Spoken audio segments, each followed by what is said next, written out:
In today's video, I'm going to teach you how to create shareable link in Google Drive. Let's get started by opening your web browser and heading to drive.google.com. This takes you to your Google Drive home where all your files and folders are stored. Make sure you're signed in to the correct account so you're sharing from the right place. Once you're on the Drive home screen, find the file you want to share. Click it once to select it so the sharing options become available. Next, click the share button. You'll usually see it at the top right, represented by an icon of a person with a plus sign.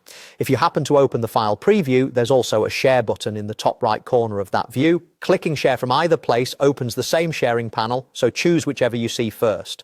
In the sharing panel, look for the general access section. This is the area that controls who can open your file using a link. By default, it's set to restricted, which means only people you specifically add can access the file.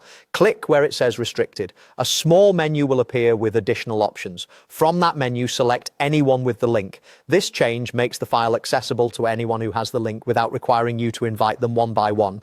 Keep in mind that on some work or school accounts, your organization might limit this option. If you only see options that reference your organization, those are enforced by your admin. Right next to the access setting, you'll see a permission drop-down such as viewer, commenter, or editor.